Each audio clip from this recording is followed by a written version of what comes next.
자비로운 아버지 하나님, 이 아름다운 안식일 아침 저희가 주님을 예배하러 모였사오니 이곳에 강림하셔서 저희의 기도와 찬양과 경배를 받아 주시옵소서.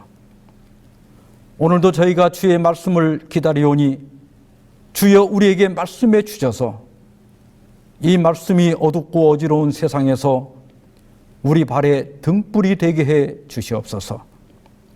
이제 저희가 예배를 시작하오니 모든 순서를 통하여 오직 아버지 홀로 영광받아 주시옵시기를 예수 그리스도의 이름으로 기원하옵나이다. 아멘. 교동문 840장 하나님의 전신갑주.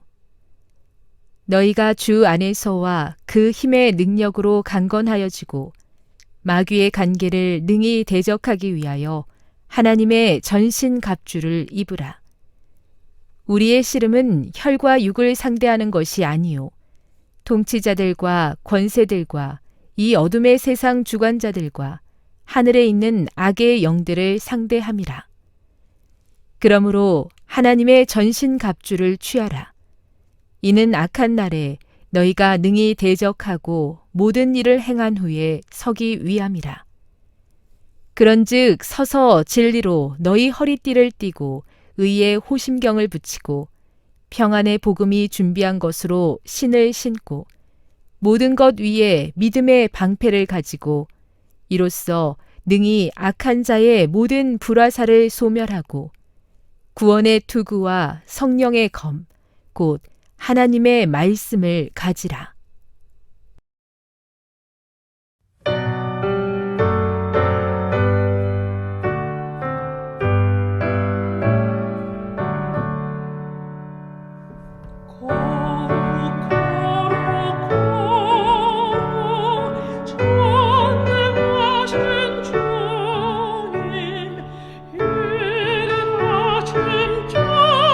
찬송을 드리옵니다.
먼저 하나님의 말씀 히브리서 11장 33절로 34절과 36절로 37절을 봉독하겠습니다.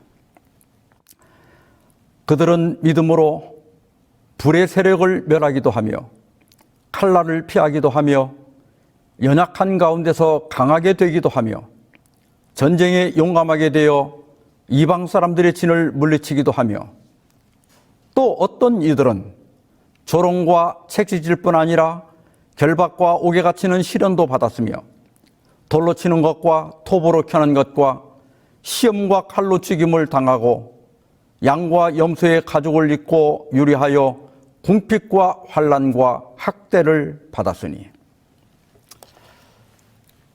지난 3기에 히브리서 11장의 믿음의 사람들 중에 가급적 잘 알려지지 않은 분들을 선택해서 설교해 왔습니다. 그러다가 제가 손을 다쳐서 3개월 동안 방송을 중단할 수밖에 없었습니다. 이제 어느 정도 회복이 되어서 나머지 2번의 설교를 통해서 이 시리즈를 마무리하고자 합니다. 믿음의 사람들, 오늘은 5번째 사람으로 야고보와 자기 십자가, 이런 제목으로 말씀을 드리고자 합니다. 나니아 연대기 작가로 유명한 C.S. 루이스는 소설뿐만 아니라 순전한 기독교, 기적, 고통의 문제 등 기독교를 변증한 책들을 많이 쓴 성공의 평신도 신학자입니다. 루이스는 신앙하는 가정에서 자랐습니다. 그의 어머니는 목사의 딸이었습니다. 그런데 루이스가 9살 때 어머니가 암에 걸렸습니다. 어린 루이스는 자신이 지닌 믿음을 총동원하여 어머니의 병이 낫게 해달라고 간절히 기도했습니다. 루이스가 자신이 기독교인으로 회심한 경험을 이야기한 예기치 못한 기쁨에서 이렇게 말했습니다. 어머니가 불치암에 걸렸다는 선고를 받았을 때 나는 이전에 배웠던 것을 떠올렸다. 그것은 믿음으로 한 기도는 응답받는다는 사실이었다. 그 사실에 의지하여 나는 어머니의 회복을 위한 나의 기도가 성공하리라는 확고한 믿음을 발휘하려고 했다. 어린 루이스는 엄마의 회복을 위해 진실하고 확고한 믿음으로 기도를 드렸습니다. 그러나 불행하게도 그의 간절한 기도는 응답을 받지 못했습니다. 어머니가 돌아가시자 루이스의 믿음은 흔들렸습니다. 일말의 의심도 없이 그가 상상했던 마술사 하나님께 간절히 기도했지만 어떤 기적도 일어나지 않았습니다. 그는 신이 존재하지 않거나 신이 존재하더라도 무능하거나 아니면 잔인하거나 혹은 둘 다일 것이라고 생각했습니다. 어머니가 죽은 후 그는 기숙학교로 보내졌습니다. 그는 거기서 유물론자와 무신론자들의 영향을 받게 됩니다. 결국 루이스는 자신의 어머니를 치료하려고 하지도 않았고 또 치료하지도 못했던 마술사 하나님으로부터 멀어졌습니다. 그리고 옥스퍼드 대학에 입학할 무렵 자신을 무신론자라고 선언하게 됩니다. 오늘 본문에서 히브리서 기자는 같은 믿음으로 전혀 다른 두 상황을 맞이한 사람들에 대해서 말합니다. 여기 첫 번째 그들이 있습니다. 그들은 믿음으로 불의 세력을 멸하기도 하며 칼날을 피하기도 합니다. 연약한 가운데서 강해지고 전쟁에서 이방 사람들의 진을 물리치기도 했습니다. 그러나 또 다른 어떤 이들은 그렇지 않았습니다. 그들은 같은 믿음으로 조롱을 당하고 채찍에 맞고 결박되고 옥에 갇히는 시련을 당합니다. 특히 그들은 칼날을 피하지 못하고 칼에 죽임을 당했습니다. 믿음으로 칼날을 피한 사람들이 있습니다. 이세벨이 하나님의 선지자들을 죽일 때 엘리야는 이세벨의 칼날을 피할 수 있었습니다. 또한 여호람 왕이 엘리사를 죽이려고 자객을 보냈지만 엘리사는 그의 칼날을 피할 수 있었습니다. 다윗도 사울이 2번이나 던진 칼날을 무사히 피했습니다. 어떻게 그것이 가능했습니까? 믿음으로 가능했습니다. 그러나 오늘 본문의 또 다른 어떤 이들은 같은 믿음을 가졌지만 칼날을 피하지 못했습니다. 아합 때에 수많은 선지자들이 이세벨에게 죽임을 당했습니다. 여호야김 때는 예언자 우리아가 예루살렘이 멸망할 것을 예언하자 그것을 듣기 싫어한 왕과 고관들이 그를 죽이려고 했습니다.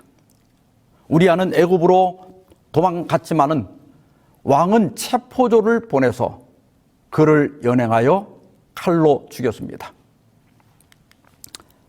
신약 시대에도 칼날을 피하지 못한 사람이 있습니다. 사도행전 12장 1절로 5절입니다.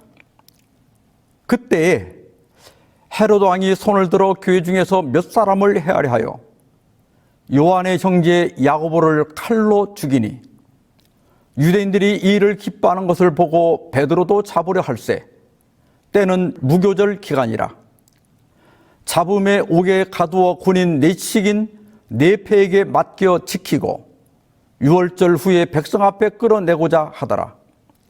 이에 베드로는 옥에 갇혔고 교회는 그를 위하여 간절히 하나님께 기도하더라. 사도들 중에 가장 먼저 죽임을 당한 사람은 요한의 형제 야고보입니다. 신약 성경에는 야고보라는 이름을 가진 3사람이 있습니다. 첫째는 세베대의 아들 야고보인데 12사도 중 한 명이고 별명은 큰 야고보입니다. 두 번째는 알페오의 아들 야고보인데 그는 12사도 중 한 명이고 작은 야고보라고 불렀습니다. 세 번째는 예수님의 형제 야고보입니다. 이분은 예루살렘 교회 지도자였고 별명은 의로운 야고보입니다. 이 중에 헤로데에게 칼로 죽임을 당한 야고보는 세베대의 아들 야고보입니다. 세베대는 갈릴리 가브나움에 사는 어부였으며 품꾼들을 거느릴 정도로 부유한 사람이었습니다. 그의 어머니 살로메는 예수님의 어머니 마리아의 자매이고 그리스도를 따르며 자기들의 소유로 저희를 섬긴 경건한 여성 중 한 명이었습니다. 그의 동생인 사도 요한은 대제사장과 개인적으로 친분이 있었고 예수님의 어머니를 부양할 수 있을 정도로 재력이 있었습니다.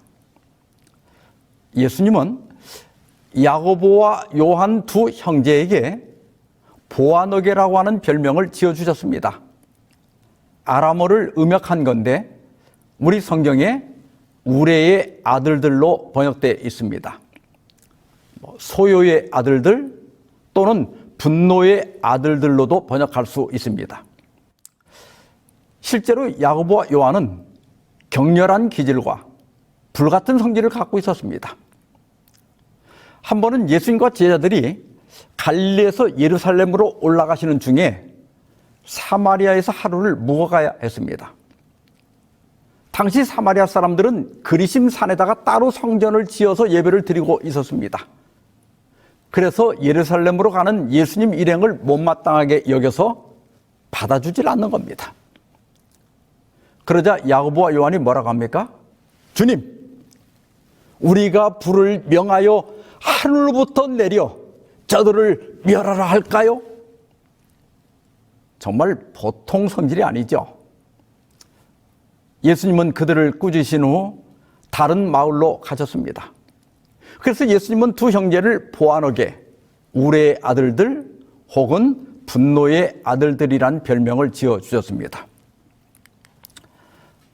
또한 야고보는 베드로, 요한과 함께 예수님의 핵심 3인방이었습니다. 예수님은 변화산에서 변형되실 때 그들 3명만 데려가셨고 베드로의 장모의 열병을 치료하실 때도 3명만 데리고 가셨습니다. 그리고 야이로의 딸을 살릴 때도 그 3사람만 데려가셨고 겟셋마네에서 마지막 기도를 드릴 때도 3사람만 데리고 갔습니다. 야고보는 그런 사람이었습니다. 그런데 헤롯 아그리파 1세가 교회를 박해할 때 야고보는 사도 중에 첫 순교자가 되었습니다. 유대인들이 이 일을 기뻐하니까 베드로마저 잡아가지고 오게 얻었습니다. 그런데 그때는 무교절 기간이었기 때문에 유월절이 끝난 후에 처형을 하려고 오게 얻었습니다. 그런데 어떤 일이 일어납니까? 헤롯이 잡아내려고 하는 그 전날 밤에 베드로가 두 군인 틈에서 두 쇠사슬에 매여 누워 자는데 파수꾼이 문 밖에서 옥을 지키더니 호련히 주의 사자가 나타나매 옥중에 광채가 빛나며 또 베드로의 옆구리를 쳐 깨워 이르되 속히 일어나라 하니 쇠사슬이 그 손에서 벗어지더라. 그리고 천사는 허리에 띠를 메고 신을 신으라고 하는 겁니다. 천사가 시키는 대로 했더니 그 다음에 겉옷을 입고 나를 따라오라고 합니다. 첫 번째 경비병과 두 번째 경비병을 지나 시내로 들어가는 철문에 도착하자 철문이 저절로 덜컥 열립니다. 문을 나와서 한 구역을 지나가자 천사가 사라졌습니다. 이렇게 해서 베드로는 탈출에 성공했고 헤롯의 칼날을 피할 수 있었습니다. 여기서 우리는 의문을 갖게 됩니다.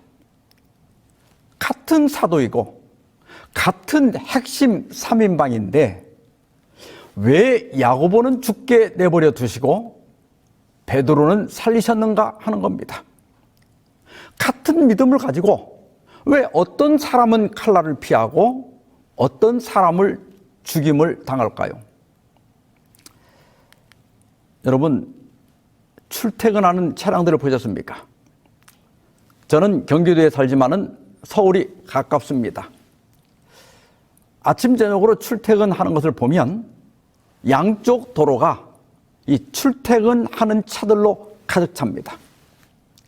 어떤 사람들은 경기도에 살면서 서울 쪽으로 출근을 하고 어떤 사람들은 서울에 살면서 경기도 쪽으로 출근을 합니다.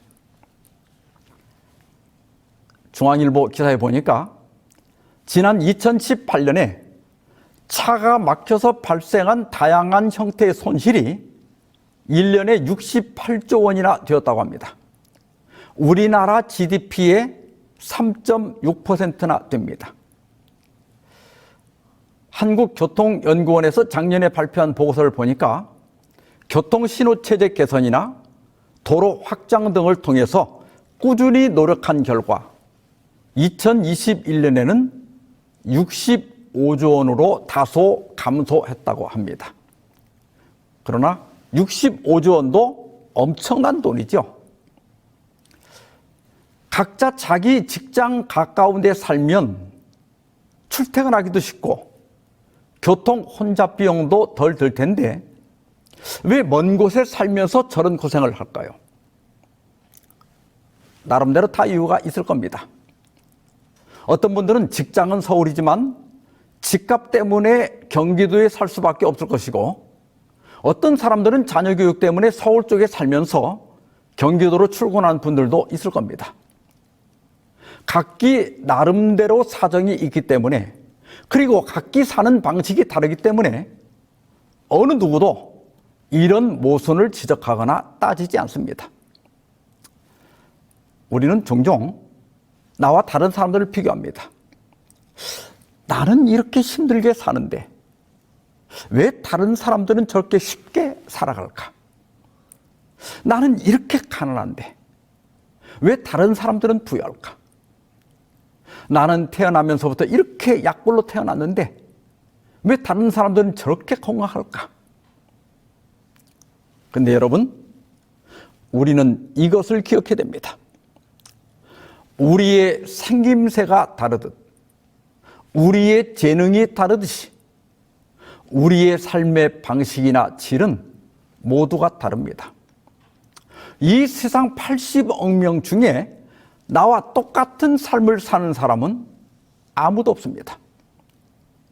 같은 직장, 같은 공동체에 속해 있어도 각자의 삶은 모두 다릅니다. 그리고 각자가 가야 할 자기 길이 따로 있는 겁니다. 여러분, 베드로와 야고보를 생각해 봅시다. 둘 다 예수님의 제자이고 둘 다 예수님의 핵심 3인방이고 둘 다 사도입니다.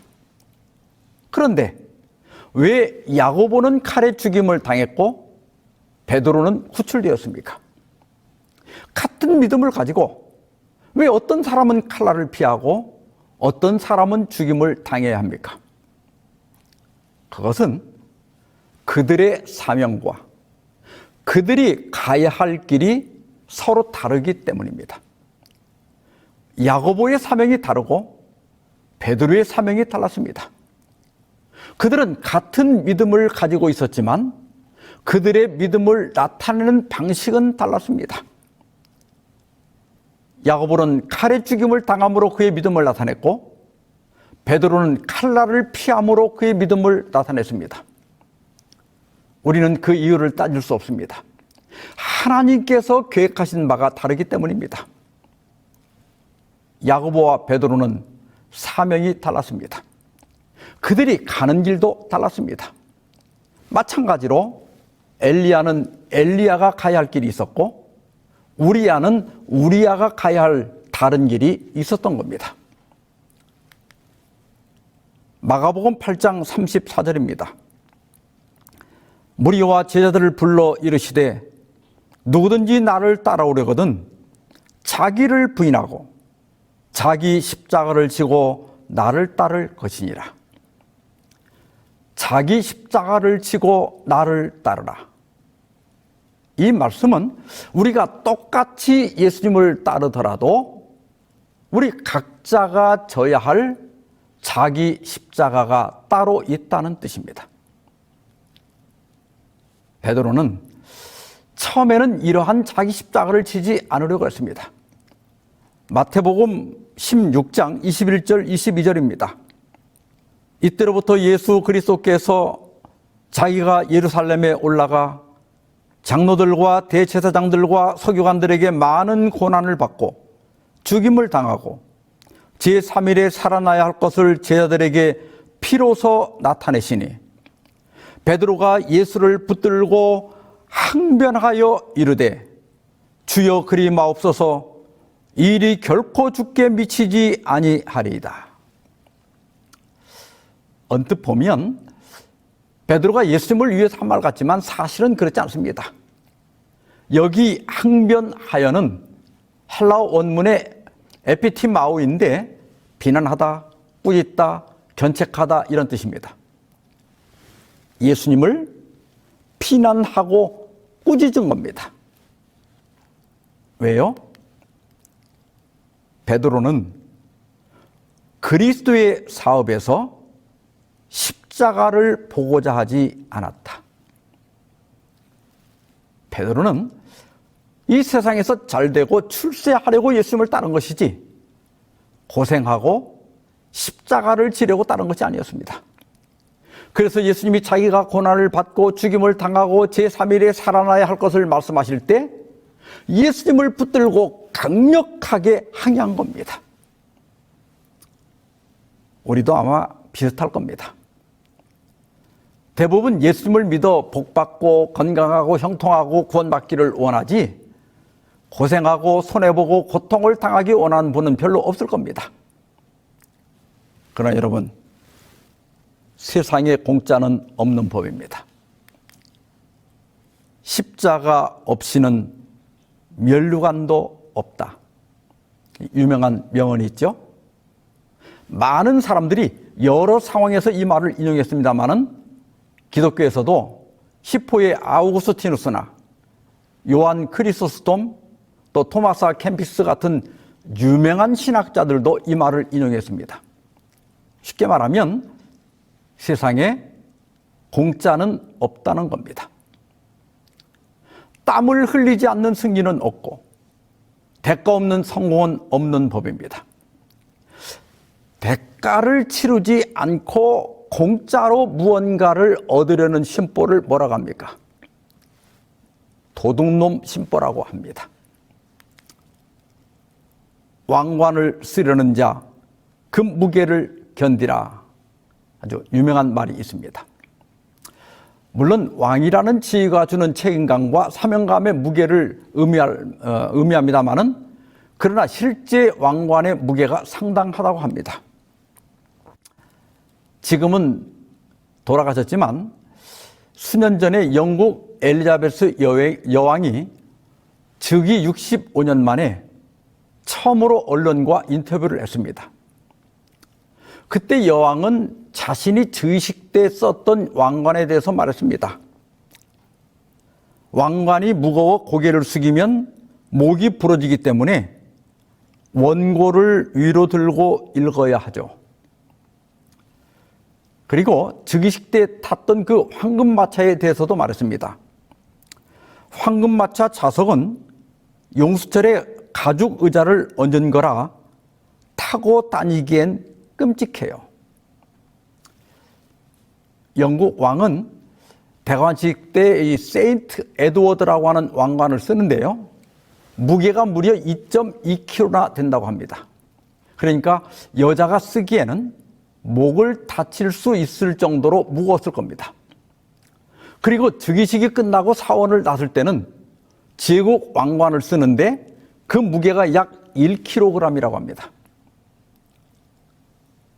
왕이 되려면 이 왕관의 무게를 견뎌야 합니다. 그러나 우리가 왕이 되지 않더라도 무언가를 얻기 위한다면 또 무언가를 성취하기 위해서 그리고 우리가 살아가는데 각자가 견뎌내야 할 무게가 있습니다. 물론 그 무게 속에는 왕관처럼 찬란히 빛날 수고의 대가도 포함되어 있습니다. 그래서 사도 바울은 로마서 8장 17절에서 우리가 그와 함께 영광을 받기 위하여 고난도 함께 받아야 할 것이라고 말합니다. 바울은 여기에서 세 단어에 함께를 붙여서 사용합니다. 그리스도인들은 함께 상속자들이기 때문에 고난도 함께 받고 함께 영광을 받게 됩니다. 상속자들로서 영광을 얻기 위해서는 고난이 선택이 아니라 필수라는 겁니다. 그러면서 혹 실망할까 봐 18절에서 고난의 가치를 이렇게 말합니다. 생각하건대 현재의 고난은 장차 우리에게 나타날 영광과 비교할 수 없도다.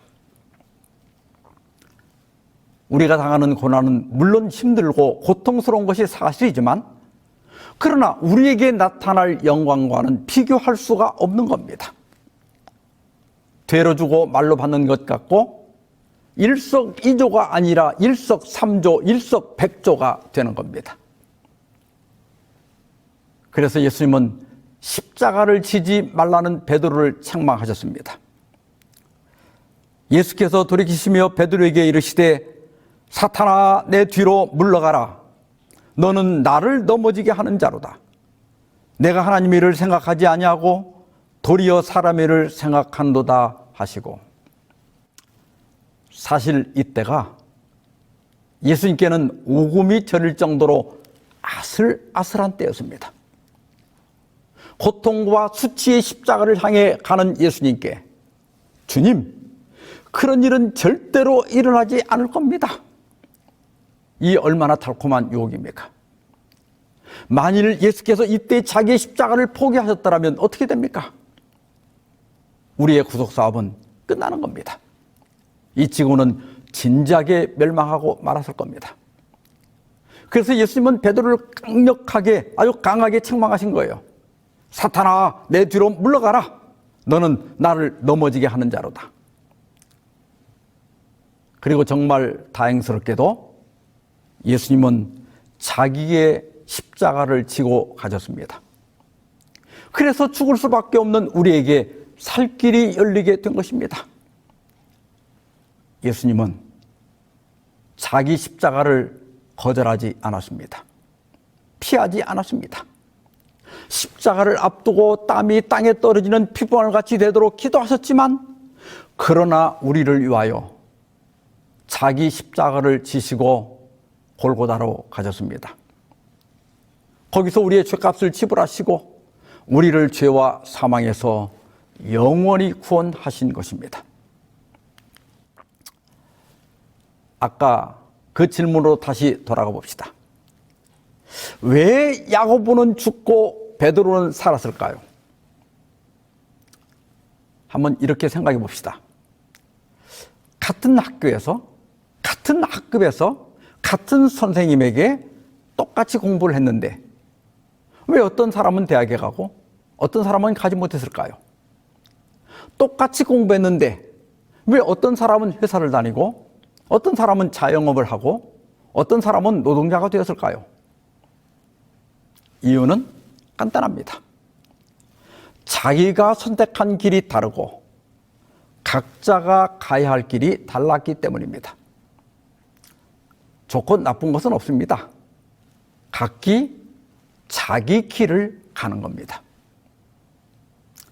마찬가지로 야고보가 가야 할 길이 따로 있고 베드로가 가야 할 길이 따로 있었던 겁니다.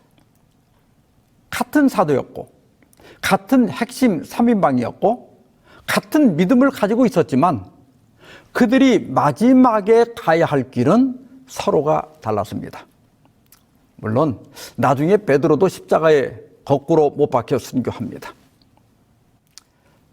칼날을 피했다고 해서 하나님이 더 사랑한 것도 아니고 칼로 죽임을 당했다고 해서 하나님께 버림받은 것도 아닙니다. 다만 각자가 자기가 져야 할 자기 십자가가 따로 있는 겁니다. 십자가를 앞두고 예수님은 겟세마네에서 아버지여, 아버지께는 모든 것이 가능하오니 이 잔을 내게서 옮기시옵소서 하고 기도했습니다. 우리가 고난을 피하게 해달라고 기도하는 것은 잘못이 아닙니다. 그러나 우리는 예수님의 기도에서 배울 교훈이 있습니다. 그러나 나의 원대로 마옵시고 아버지의 원대로 하옵소서. 나는 원하지 않지만 하나님의 뜻이라면 하나님의 뜻이 이루어지게 하옵소서. 왜냐하면 하나님이 주시는 것이 가장 좋은 것이기 때문입니다.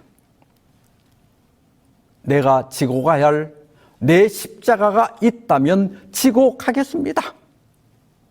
이것은 하나님께 대한 전적인 신뢰에서 나온 기도이며 이것이 바로 우리를 구원하는 믿음인 것입니다. 사실 야고보의 순교는 자기가 선택한 자기 십자가였습니다. 그의 어머니 살로메는 교회 사상 최초의 치맛바람을 일으킨 여성입니다. 그는 예수님께 와서 나의 이 두 아들을 주의 나라에서 하나는 우의정에 하나는 좌의정에 앉혀달라고 요청했습니다. 예수님은 너희는 너희가 구하는 것을 알지 못하는도다 하시면서 내가 마시려는 잔을 너희가 마실 수 있느냐고 물었습니다. 그때 야고보와 요한은 할 수 있습니다 이렇게 대답했어요. 그러자 예수님은 너희가 과연 내 잔을 마실 것이라고 말씀하셨습니다. 이렇게 그들은 자기 십자가를 선택했고 야고보는 사도 중에 첫 순교자로, 요한은 끓는 기름가마에 던져졌다가 반모섬으로 각기 자기 십자가를 지고 갔습니다. 칼빈주의 성공의 변증가인 존 폭스는 그의 책 순교록에서 야고보의 최후를 이렇게 증거하고 있습니다. 저명한 초기 기독교 작가인 클레멘스 알렉산드리누스가 전해준 이야기에 따르면 야고보가 순교의 장소에 끌려갈 때 그의 고소인은 사도의 비범한 용기와 담대함에 감동을 받아 자신의 행위를 후회하고 그의 발 앞에 엎드려 용서를 구하며 자신도 그리스도임을 고백하고 야고보 혼자 순교의 반을 받게 하지 않기로 결심했다. 그래서 두 사람은 동시에 참수되었다.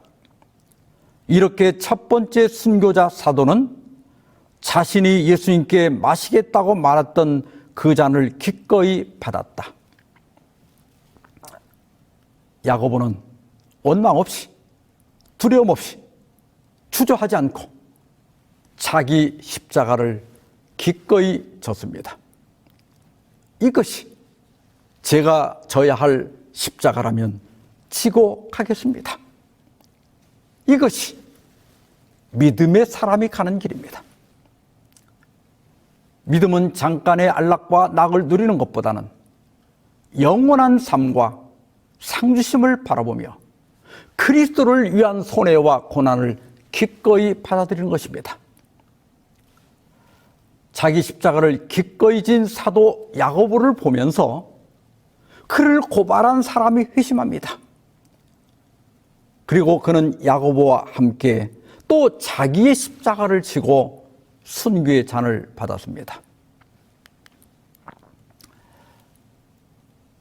예전에 읽었던 이야기를 약간 각색해서 말씀을 드리겠습니다. 어떤 사람이 꿈을 꿨는데 그 꿈에서 자기 십자가를 지고 천국을 향해 가고 있었습니다. 다른 사람들도 각자 자기 십자가를 지고 가고 있는 겁니다. 근데 모두가 다 십자가의 무게 때문에 땀을 뻘뻘 흘리면서 가고 있었습니다. 한참을 가다 보니까 너무 힘이 들었습니다. 그래서 예수님, 제 십자가가 너무 무거우니 조금만 줄여주십시오 하고 부탁을 했습니다. 예수님은 기꺼이 그 사람의 십자가를 잘라주셨습니다. 시간이 지나가자 또 무거워졌어요. 그래서 또 조금만 더 잘라달라고 부탁을 했습니다. 이제는 십자가가 적당히 가벼워졌습니다. 그는 콧내를 부리며 갔습니다. 그런데 주변 사람들은 미련하게 자기 십자가를 그대로 지고 땀을 뻘뻘 흘리면서 가는 겁니다. 한참을 가다 보니 저기 천국이 나타났습니다. 그런데 그 입구에 깊은 구렁이 있는 겁니다. 근데 보니까 사람들은 자기가 지고 온 십자가를 탁 걸쳐놓고 다리 삼아서 건너가는 겁니다. 그런데 자기는 자기 십자가를 2번이나 잘랐기 때문에 이게 짧아갖고 닿지를 않는 겁니다. 그래서 결국 천국에 들어갈 수 없었다는 이야기입니다. 여러분은 어떤 십자가가 있습니까? 배우자가 십자가일 수도 있고 부모나 자식이 십자가일 수도 있습니다. 타고난 허약한 체질이 십자가일 수도 있고 또 타고난 가난이 십자가일 수도 있습니다. 때로는 우리가 가진 이 신앙이 십자가일 수도 있습니다. 그러나 내가 지고 가는 그 십자가가 언젠가는 구렁을 건너는 다리가 될 수 있는 겁니다. 누가복음 9장 23절입니다. 또 무리에게 이르시되 아무든지 나를 따라오려거든 자기를 부인하고 날마다 제 십자가를 지고 나를 따를 것이니라. 기도하십시다. 자비로운 하나님 아버지, 믿음으로 자기 십자가를 지고 간 야고보의 신앙을 배우게 해주셔서 감사합니다. 그러나 너무 무겁고 너무 힘든 십자가 때문에 고통하는 주의 자녀들이 있사오니 그들을 돌아보시고 위로하여 주시옵소서. 저희가 지고 가야 할 자기 십자가가 있다면 그 십자가를 능히 질 수 있도록 믿음 주시고 능력 주시고 힘을 주시옵시기를 우리 주 예수님의 이름으로 기도하옵나이다.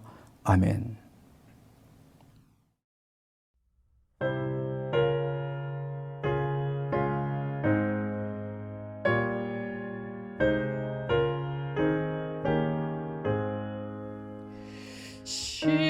십자가를 질 수 있나 주가 물어보실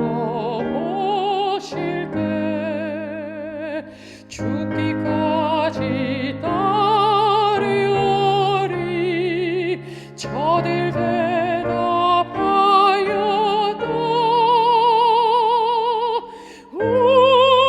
우리의 심령 주의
용감한 자 옛날처럼 선뜻 대답하리라.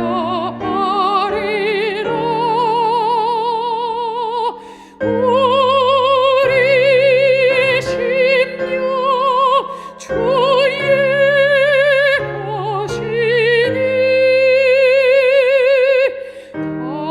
당신의 용사 만드소서. 주 인도 따라 살아갈 동안 사랑과 충성 늘 아치오리다.